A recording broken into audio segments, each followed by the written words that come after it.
We spend so much of our lives learning how to hold on to comfort, hold on to what we know, hold on to the job that doesn't fulfill us, the relationship that doesn't see us, the version of ourselves we've already outgrown.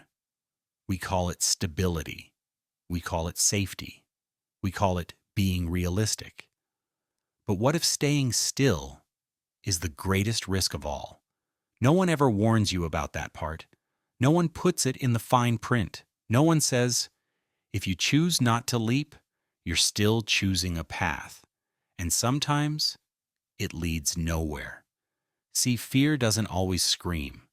Sometimes it whispers. Sometimes it sounds like, maybe next year. Sometimes it looks like a calendar full of other people's plans and a to-do list full of things that don't light you up. Sometimes fear shows up as silence, stillness, stagnancy, and it dresses up like responsibility. But don't confuse inaction with wisdom. And don't confuse staying the same with staying safe. Because here's the truth. Not moving forward doesn't mean the world stops turning. It keeps spinning. Opportunities keep passing. Time keeps slipping. And you? You stay stuck, convincing yourself that you're being patient when really you're just scared. No one tells you what it costs to ignore that voice inside, to put off your purpose, to delay your dreams in the name of being practical.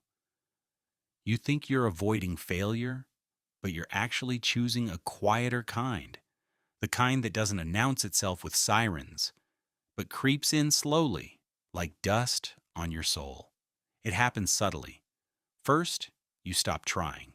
Then, you stop believing. Eventually, you stop imagining.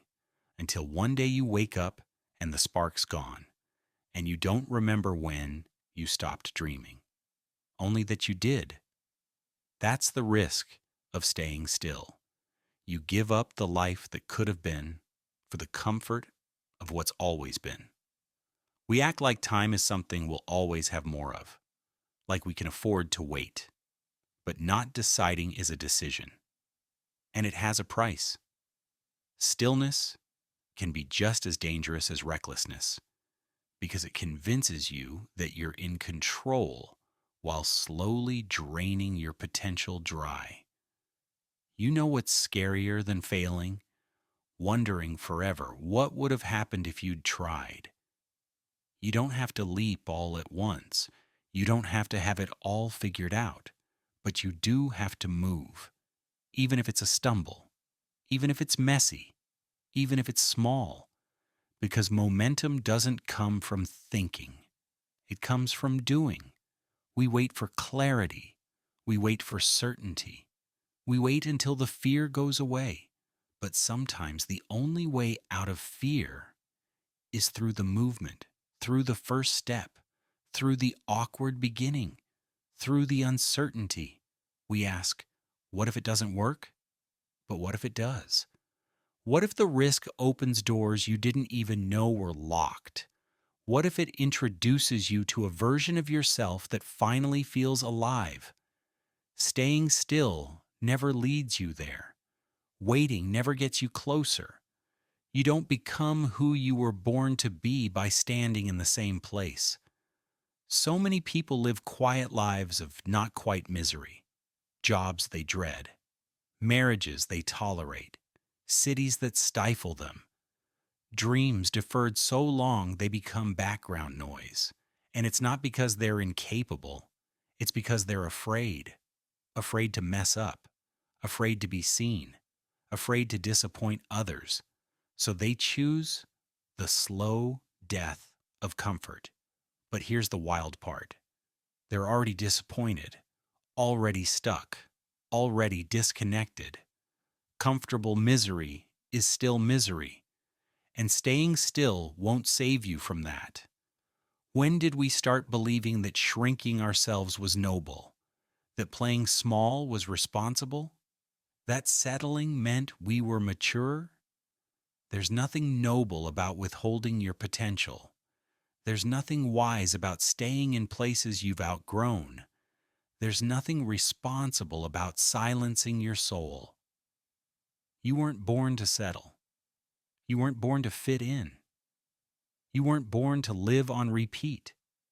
There is a cost to stillness, and it shows up in the form of dreams that die quietly, ideas you never pursued, relationships you never fought for, books you never wrote, jobs you never left, cities you never explored, risks you never took.